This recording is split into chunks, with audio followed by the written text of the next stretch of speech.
Hi, Miss Kay. It is so wonderful to see you. It's been a long time. How have you been? I've been good. I mean, we had some trials and tribulations, but overall, we all doing good now. And yes, it's been over a year. Wow. So how are our friends Cameron, Caden, and Cayenne? They are doing wonderfully well. Cameron is now in 7th grade. Wow. Caden is in 3rd grade. Cayenne is in 1st grade. And we have a new addition, Christian, who's 11 months. He turned 11 months 2 days ago. Wow, congratulations. Thank you. I'm so excited for you and your husband. Thank you. Appreciate it. So wonderful. On that note, we have so many memories that we can just talk about. Yes. So how about we take a trip down memory lane? Let's do this. You ready? Yes. All right. Let's take on this journey. All right. So tell me, can you share a little bit about your experience as a parent in the Head Start program and what initially brought you to Head Start? Okay. We had moved here from Florida. Miami is where I'm originally from. And we were looking for childcare. And my husband was the one that was honestly visiting the different sites to see which one works, and he actually came here and he loved it, you know, did the paperwork.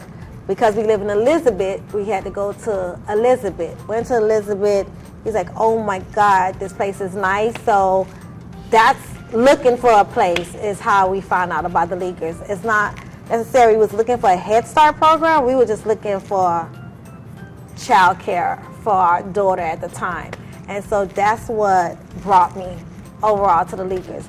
And it has been the most wonderful decision because not only Cameron been through the Leaguers, Caden, Cayenne, and Christian will be through the Leaguers as well. So I remember a saying I used to say, I'm 4 years and done. That was with the policy council because you have 5-year term limit. And I was like, 4 years and done. I'm not doing it, you know. So guess I'll be back for another year to a Christian term. But my experience has been wonderful. When I came to the Leaguers, I didn't come in to take any leadership role. I was just there as a parent, wanted to be an involved parent, and Ms. Brown, who's a site supervisor at Elizabeth, is the one that pushed me into, I think you'll be great for this. And, you know, I signed, okay, yeah, you know, whatever, not knowing, oh my God, the opportunities that will open up for me, me being part of policy council, me being the chairperson, the vice chair, representative to the board, you know, the different workshop I'll be part of, I'll attend, learning how to be an advocate, which has played wonderfully, especially last year when I was dealing with Cayenne and he's the only one so far of my kids that has a development delay, which is a speech delay.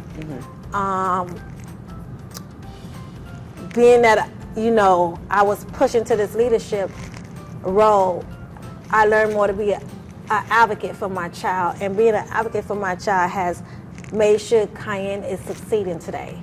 So my experience, I don't know how to put it in words, but it was something that I didn't know I was looking for, that I needed, and that I truly cherish unto this day. Perfect, wonderful. Now talk about the diversity that you experience with the Leaguers. Wow, so diversity could come in so many ways. Yes. So, you know, I would say the Leaguers, maybe I'm one of the few parents, I won't say rare parents, but I went through the Leaguers pre-COVID. Okay. And that was the 2 years I did not enter the Leaguers. Okay. Because of safety protocols and everything. So I seen the changes, and especially how you dealt with it too. So that's one part, you know, people might not consider diversity, but it is, because that's, you know, 3 different times. I dealt with diversity with Cayenne coming in with an IEP. You know, that was an intersection, you know, I did not experience with the first two, with the Leaguers. Elizabeth is multicultural. That's one of the things that I had loved at the Leaguers, our multicultural day, OMG. And I love the fact that you guys just didn't choose any country to represent. You actually found out where the kids were from. Yes. And from that, you picked the country from the hat. Because the last year at the Leaguers, when Cayenne was in pre-K 4, there was a child from Bangladesh. Wow. And that class represented Bangladesh. So, of course, during Caden days, they did the poster. You didn't have the big multicultural day because, of course, of COVID. But with Cameron and Cayenne, just to see the different countries represented, you know, they got to learn more about other places besides their background. Me too, you know, with the whole multicultural day, you know, the kids and their speeches and things like that. And I remember the first time I saw the kids presented, that was during Black History Month. And I loved how you guys, when you talk about diversity, showcase the different months and holidays. But I remember Black History Month, and I was like, are these kids really 3 and 4-year-olds? Yeah. They cannot be 3 to 4-year-olds, you know, talking about the bridge over Selma and, you know, doing the whole Rosa Parks boycott and things like that. I was just so amazed that, wow, look at these kids learning at such an early age. How profound, you know? Yes. So, I just love the diversity showcase. I really enjoy, and I still hope, even though I've been out the loop for a year, I hope Multicultural Day is still one of the big events, because that, you know what, that did not only brought out the parents, that actually brought out the community. Yes. Because I know, at least for Elizabeth, the streets will be blocked off. Where, you know, they had the parade, they had everything, and you just see a swarm of people. I see people that I know who I knew did not have kids, but they would come out just to see these kids just doing their thing, dancing and learning and stuff like that.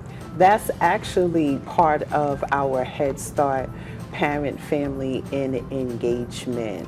One of the family works, one of the family frameworks is the connection to our peers and the community.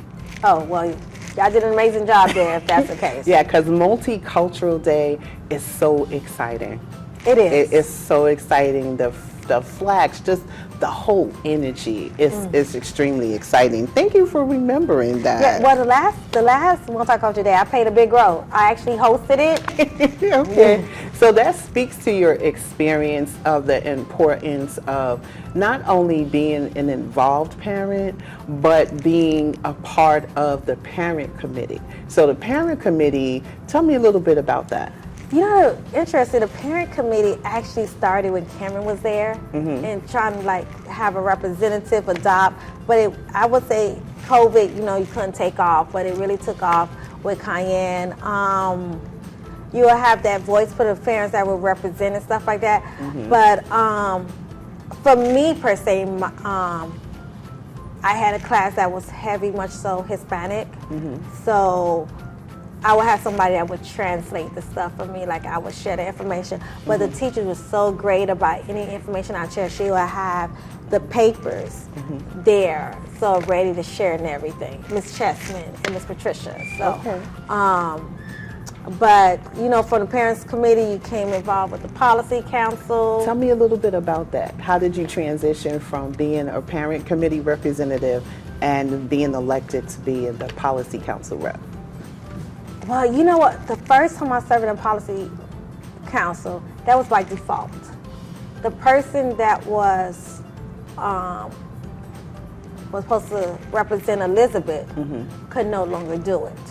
Oh, So that's how we were blessed. That's how we were blessed into Okay. policy council. When Cayenne was there, one of the parents that represented another site, he came to Elizabeth because they had moved to Elizabeth. So it was nice to see him. Wow, look Yeah. at that. Look at that. So, but the second year, you know, we had, again, during COVID, well, we started off virtual. Okay. And we had the workshops virtual and things like that. And when they were nominating to be the chairperson, I was shocked. I'm thinking I'm taking a back seat like I did before. You know, there's a chairperson and whatever. I'm going to say my thoughts, my opinions, you know, what I think, how the league should move. I was shocked when I was nominated as chairperson.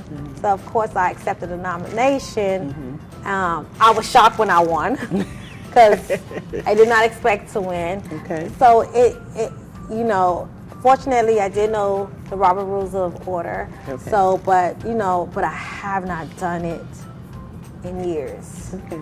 Because I've never been in a position where I needed to use it since I learned it. So, you know, utilizing it and leading our chair, this policy council into this new movement that we was going from COVID to post-COVID, you know. So then the next year I was vice chair. But half the time I was chair too because sometimes he had to miss because of work. Then the last year when I just thought that I would be the representative to the board, you know, having that leadership skills when the chairperson and vice chair could not attend the meetings, I was there to run the meetings and stuff like that. So Perfect. So that brings me to our trip down memory lane. okay, Let's talk about the parent conferences that you attended. okay. So I think the first major one I attended was in Puerto Rico. Oh, you got to go to Puerto Rico? I got to go to Puerto Rico. Okay. I learned so much about the different ways about funding, how you can get funding. As a matter of fact, I was given, I don't remember who I was talking to, but I was telling them about local credit unions Okay. being a resource. Oh, I know. It was, again, because of advocacy, I'm now on the Parent Advisory Committee for Elizabeth School Board for Special Education. Yes. So we had a that's resource, thank wonderful. you. So we had a resource fair and there was a nonprofit there. Okay. And I was telling them, here's a resource. And this, I didn't know about the resource, but it was me attending the conference in Puerto Rico, the different workshops. I learned how to serve better on the policy council.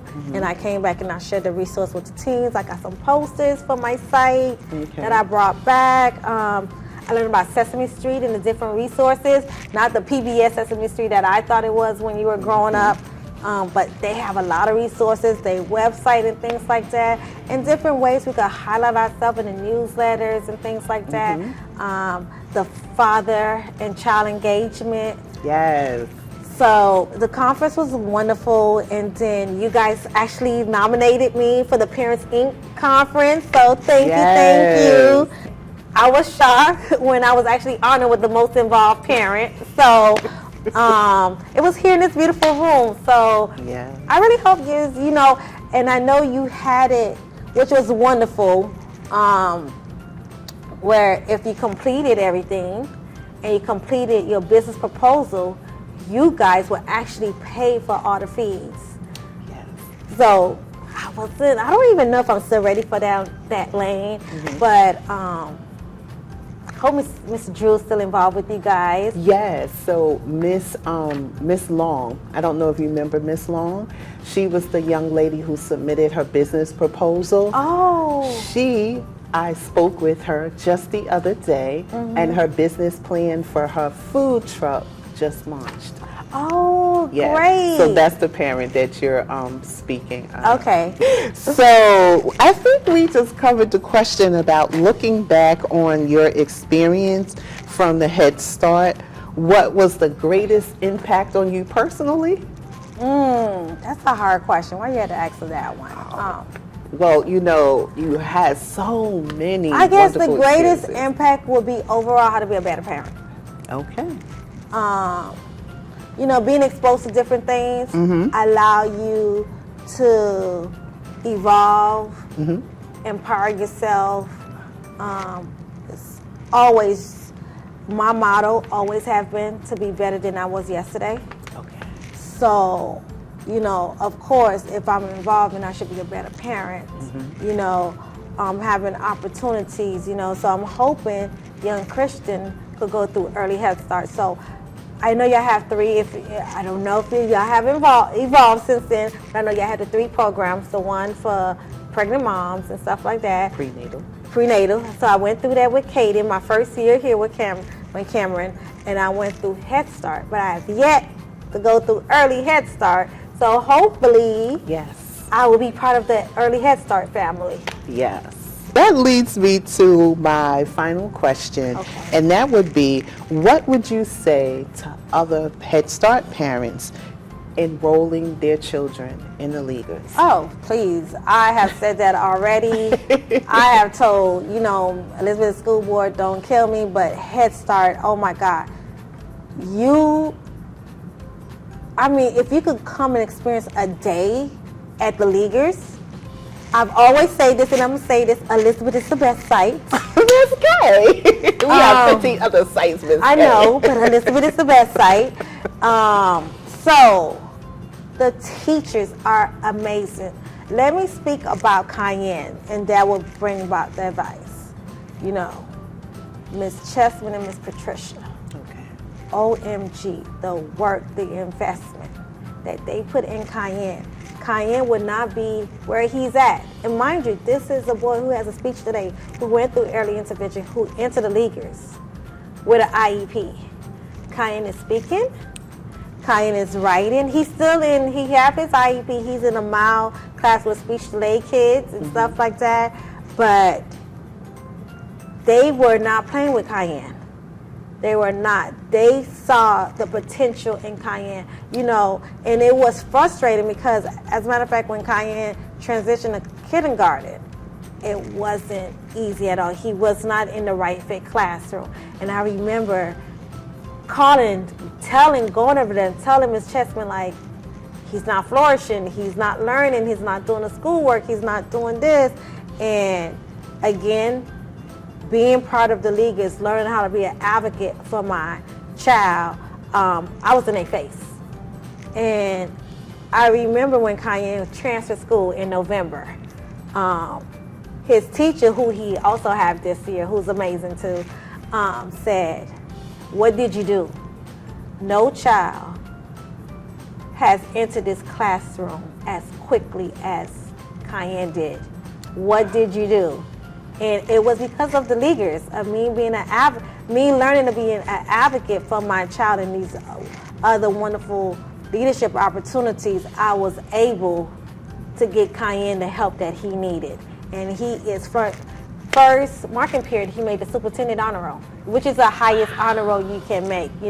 He is writing, he's doing this. He give you his little hard time, play with you, but it was through Miss Chessman, Miss Patricia. They put in the investment. As a matter of fact, when Cayenne was graduating in kindergarten, and it could be 4 parents besides me and my husband. They were the 2 that I had to invite to Cayenne graduation. Luckily for us, Leaguers didn't have no school that day. So they made sure they came and everything. So I would tell every parent, if you want to start your child off right, that lives in Exits in Ewing County, the Leaguers is the only place to consider. No other place. I know that there's times that school boards want to take your kids out of the Leaguers, but I was not having it. My kids started at the Leaguers. Christian would start at the Leaguers and transfer to the public school. As a matter of fact, I've been saying it for years. Why don't y'all have a kindergarten in the 12th grade? Okay, so that's an idea. Yes, please. Cameron's about to go to high school. Y'all can start that when she gets to high school. So, but they learn so much and do so much that you like, are these really 3 to 4 year olds? Some of them are 5-year-olds, but are they really 3 to 4 year olds? You would not regret your decision. Even like my husband even said, tell others, put their kids at the leaguers and stuff like that. And we have parents who's like, man, that school does so much. Wow, like that's a good school. So I know you guys are competing with the school board, but listen, the leaguers is the only place to consider. So that's what I would tell other parents. You will not regret your decision. Excellent. Miss Kay, thank you. You're welcome. On behalf of the leaguers, our executive director, CEO, Mr. Walter Fry, our chief program officer, Dr. Kiera Evans, our parent, family, community engagement director, Mr. Fahim Pollard, and our associate director of parent, family, and community engagement, Ms. Michelle Bell. We miss you, and we thank you for being our Liga superstar. We are so excited that Cameron is academically succeeding, and we thank you and your husband for entrusting your family with us, and we look forward to hearing more about your success.